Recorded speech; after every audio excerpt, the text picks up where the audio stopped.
नमस्कार मित्रों, मैं संदीप कुमार अपने इस मूल मंत्रा क्लासेस पर आप सभी का स्वागत, वंदन और अभिनंदन करता हूं। चलिए हम श्लोक शुरुआत करते हैं हिंदी के विषय में। हिंदी के विषय में पढ़ना स्टार्ट करते हैं। ठीक, तो हिंदी क्या होती है, क्योंकि आने वाले समय में सभी कॉम्पिटिटिव एग्जाम के लिए हिंदी ही अनिवार्य होती है। ठीक, इन्हीं को ध्यान में रखते हुए हम हिंदी की शुरुआत करते हैं। पहले ये समझेंगे हिंदी क्या है। हिंदी क्या है? हिंदी जो है एक फारसी भाषा का शब्द है, क्योंकि भारत में जब यूनानी, ईरानी, फारसी सभी लोग प्रवेश कर रहे थे, उस समय फारसियों की संख्या ज्यादा होने के कारण इसलिए इसे किस भाषा का शब्द माना गया है? फारसी भाषा का शब्द माना गया है। हिंदी किस भाषा का शब्द? अच्छा, जब वो लोग प्रवेश किए तो वे लोग सिंधु के तट पर आ गए। जब वे लोग सिंधु के तट पर आ गए तो सिंधु के तट पर हुए सिंधु को सिंधु ना बोल करके उसके स्थान पर वो लोग हिंदू का प्रयोग करते थे। फिर क्या किया? ईरानियों ने प्रवेश किया। ईरानियों ने क्या किया? अंत में ऊ का लोप करके, किसका लोप करके? ऊ का लोप करके उसमें एक प्रत्यय लगा दिया। पूरा शब्द हमारा क्या बन गया? हिंदी बन गया। और फिर क्या होता है? अंत में का लोप करने के बाद हमारा शब्द पूरा तैयार हो जाता है हिंदी। तो प्रश्न कैसे बना? हिंदी किस भाषा का शब्द है? तो हिंदी फारसी भाषा का शब्द है। हिंदी की उत्पत्ति किस शब्द से हुई है? हिंदी की उत्पत्ति सिंधु शब्द से हुई है। सिंधु से क्या बना? सिंधु से हिंदू बना। हिंदू में क्या किया गया? ऊ का लोप करके उसमें एक प्रत्यय लगाने के बाद हिंदी बना, और अंत में का लोप करने के बाद हमारा हिंदी शब्द बना। चलिए मित्र, अब आगे हम बढ़ते हैं। हिंदी कैसे कैसे उत्पत्ति हुई? क्योंकि भारत के 4 नाम हैं। भारत के 4 नाम है। चौथा नाम है आर्यावर्त। जब आर्य लोग भारत में प्रवेश किए थे, उन्होंने इसका नाम क्या रखा था? आर्यावर्त रख दिया था। तो क्या होता? आर्यों के अनुसार भाषा का जो काल विभाजन किया गया वह 3 भागों में किया गया। पहले भाग का नाम पहले बनेगा क्या? आर्यों के अनुसार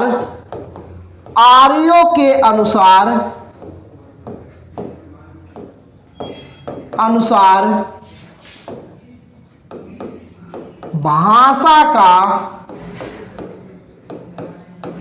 काल विभाजन। इन्होंने क्या किया? भाषा को 3 भागों में बांट दिया। कई भागों में बांटा? 3 भागों में बांटा। पहले भाग का नाम उन्होंने दिया प्राचीन भारतीय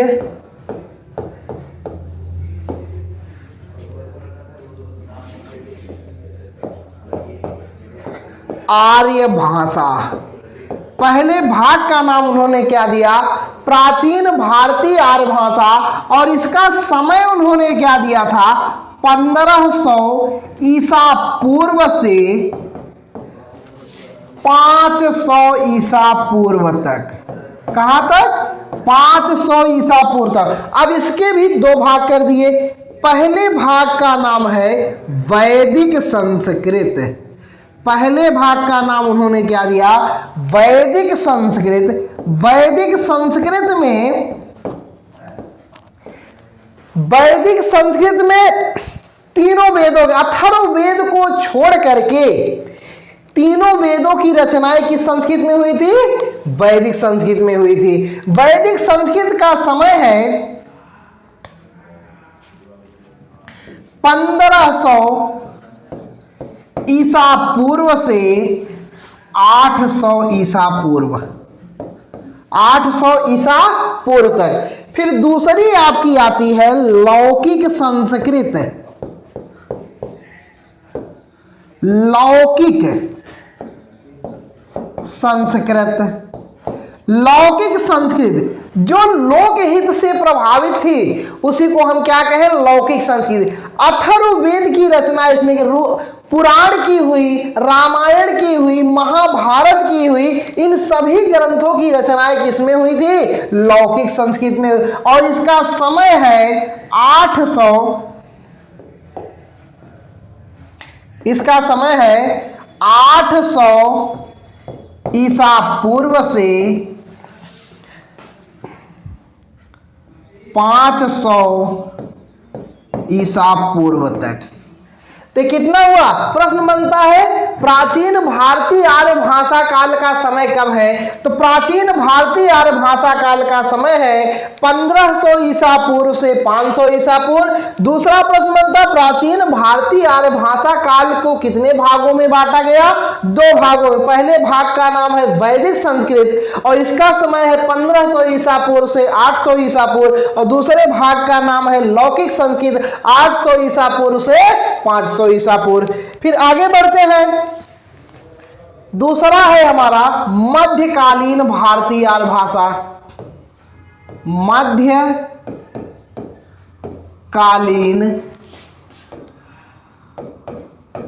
भारतीय आर्य भाषा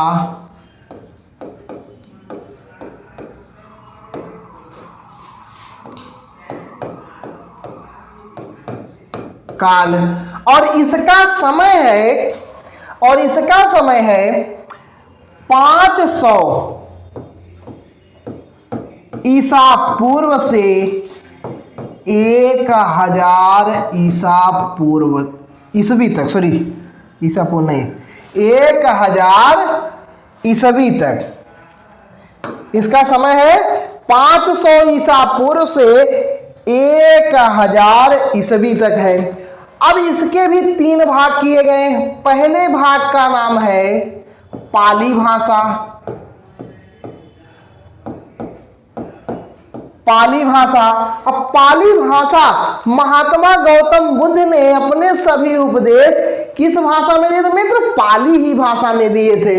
इसका समय उन्होंने क्या माना, 500 ईसा पूर्व, 500 ईसा पूर्व से 1 ईसवी तक। अब यहीं पर जब ईसा मसीह का जन्म हो जाता है तो वहीं से हमारी क्या शुरुआत हो जाती है, ईसवी की शुरुआत हो जाती है। और दूसरा है हमारा प्राकृत भाषा। प्राकृत भाषा, और इसका समय है 1 ईसवी से 500 ईसवी तक। इसमें महावीर प्रसाद जैन वगैरह की जो भाषाएं थी वो किस भाषा में थी, प्राकृत भाषा में थी। और तीसरी भाषा हमारी आती है अपभ्रंश भाषा। अपभ्रंश भाषा, और इसका समय है 500 ईसा बी से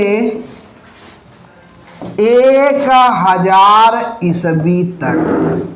ये क्या था, मध्यकालीन भारतीय आर्य भाषा काल का विभाजन था। समय उसका है 500 ईसा पूर्व से 1000 ईसवी तक। अब इसके 3 भाग हुए। पहले भाग का नाम पाली भाषा। पाली भाषा का समय 500 ईसा पूर्व से 1 ईसवी तक। दूसरा है प्राकृत भाषा 1 ईसवी से 500 ईसवी तक। और तीसरा है अपभ्रंश भाषा 500 ईसवी से 1000 ईसवी तक। अब तीसरी भाषा जो आती है हमारी, तीसरी भाषा जो है यह है आधुनिक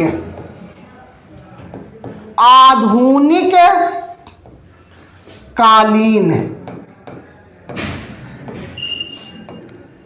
भारतीय आर्य भाषा काल। और इसका समय है 1000 ईसवी से अब तक। इसके भी 3 पार्ट हुए। पहले भाग का नाम है प्राचीन हिंदी। पहले भाग का नाम है प्राचीन हिंदी, और इसका समय है 1000 ईस्वी से 1500 ईस्वी तक, 1500 ईस्वी तक। और दूसरा है हमारा मध्यकालीन हिंदी, मध्यकालीन हिंदी, और इसका समय है 1500 ईस्वी से 1800 ईस्वी तक। और तीसरी हमारी आती है आधुनिक कालीन हिंदी, और इसका समय है 1800 ईस्वी से अब तक। ये तो किसके अनुसार था? प्राचीन भारतीय आर्य भाषा काल के अनुसार था। उसको 3 भाग हुए। पहले भाग का नाम प्राचीन भारतीय आर्य भाषा काल, फिर दूसरा है मध्यकालीन भाषा आर्य भाषा काल, तीसरा है आधुनिक कालीन भारतीय आर्य भाषा काल। लेकिन इसके बाद भारतीय आचार्यों में डॉक्टर श्याम सुंदर दास को ही दर्शाया जाता, उन्हीं को उच्च माना। उनके अनुसार जो भाषा का काल विभाजन हुआ, किसके अनुसार?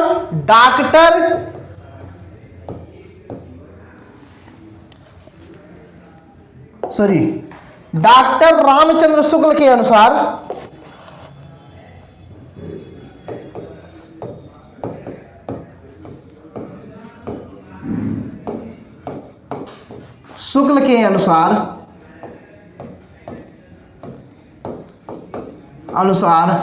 भाषा का जो काल विभाजन है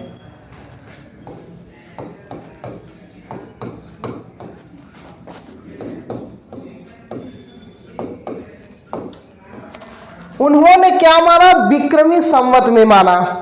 पहले इसका नाम दिया क्या? आदिकाल।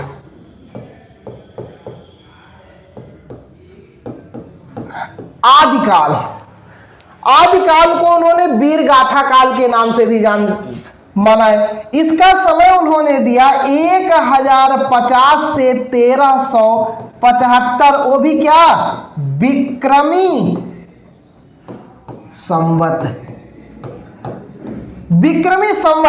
अब जो 1050 है, इसी में से जो हम 57 साल माइनस कर देंगे, लगभग 993 ईस्वी से क्या होती? हिंदी की शुरुआत हो जाती है। दूसरा है हमारा भक्ति काल। इसका दूसरा नाम उन्होंने क्या दिया? पूर्व मध्यकाल नाम दिया था।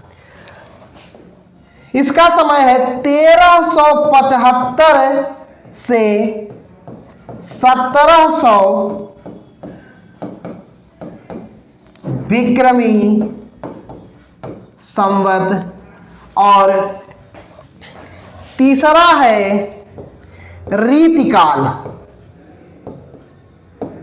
रीतिकाल, और इसका समय है 1700 से, हाँ, इसको कहते हैं उत्तर मध्यकाल, 1700 से 1900 विक्रमी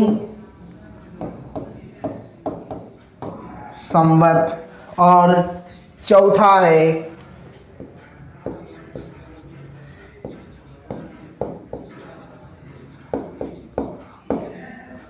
आधुनिक काल, 1900 से अब तक, और इसका नाम है गद्य काल। ये तो क्या था? कैसे कैसे हिंदी की उत्पत्ति हुई, उस हिंदी की उत्पत्ति के विषय में हमने बताया, किसने क्या नाम। अब आते हैं इसी में अगला टॉपिक हमारा होगा भाषा। भाषा क्या होता है? भाषा शब्द जो है, यह शब्द संस्कृत के, किसके? संस्कृत के भाष धातु से बना है। किस धातु से बना है? भाष धातु से, जिसका शाब्दिक अर्थ होता है, जिसका शाब्दिक अर्थ होता है बोलना या प्रकट करना। अर्थात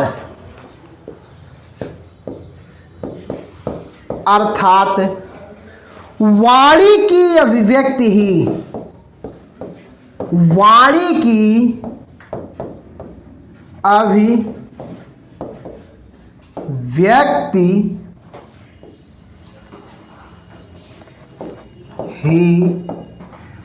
भाषा कहलाती है। वाणी की अभिव्यक्ति ही भाषा कहलाती है। मतलब मनुष्य जिन, आगे है फिर, जैसे मनुष्य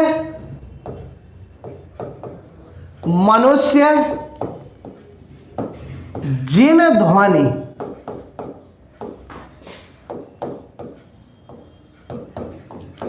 चिन्हों के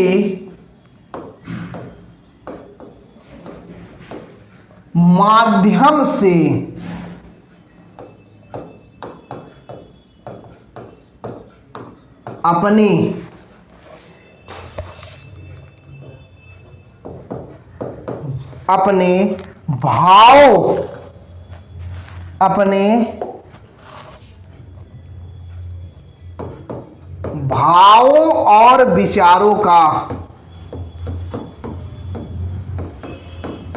विचारों का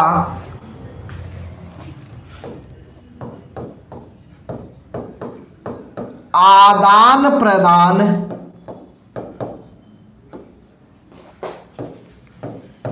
करता है तो उसे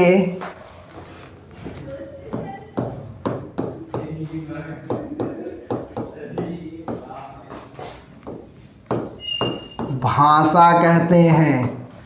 मतलब मनुष्य जिन ध्वनि चिन्हों के माध्यम से अपने भाव और विचारों का क्या करता है, आदान प्रदान करता है या विचार विनिमय करता है, तो उसी को हम क्या कहते हैं, भाषा कहते हैं। अब देखते हैं हिंदी की भाषा क्या है।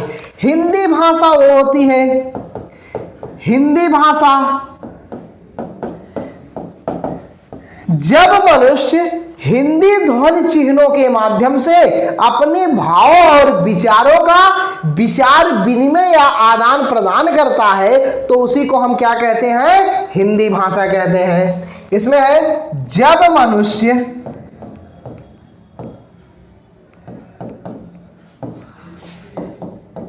हिंदी ध्वनि चिन्हों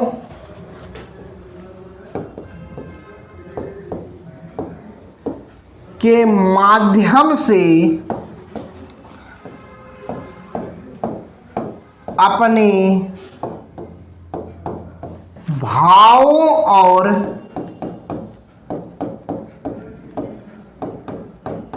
विचारों का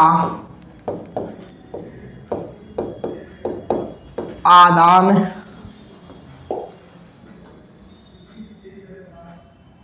और विचारों का आदान प्रदान करता है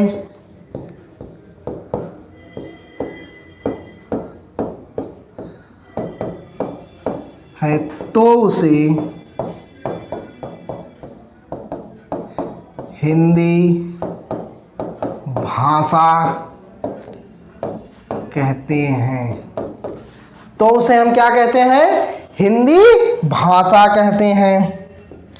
देखिए हिंदी की भाषा को समझ गए हम, और हिंदी के विषय में समझ गए। अब हिंदी भाषा के अंतर्गत कुछ उपभाषाएं आती हैं और उन्हीं उपभाषाओं के अंतर्गत कुछ बोलियां आती हैं। हिंदी की कुछ भाषाएं होंगी, भाषाओं के अंतर्गत कुछ उपभाषाएं होंगी और उसी उपभाषाओं के अंतर्गत हमारी कुछ बोलियां भी आती हैं। हाँ मित्रों, यहां तक हमने क्या बताया, हिंदी की उत्पत्ति के विषय में बताया और उसके अंतर्गत भाषा बताया, भाषा कैसे कैसे आगे बढ़ रही है। फिर इसके बाद हमने क्या बताया, अब देखिए यहां तक तो हमने पढ़ा है। फिर इसके बाद जो हमारा अगला वीडियो होगा, नेक्स्ट वीडियो डेली आपको मिलता रहेगा। आप लोग जाके मूल मंत्रा की प्ले लिस्ट पे जाइए, वहां पर देखिए मूल मंत्रा क्लासेस लिखा होगा, वहां पर उसको ऑन कीजिए। इसके बाद आपको सभी वीडियो मिलेंगे। नेक्स्ट वीडियो के लिए हम आगे कल से मिलते हैं आप लोगों को। धन्यवाद। जय हिंद, जय भारत।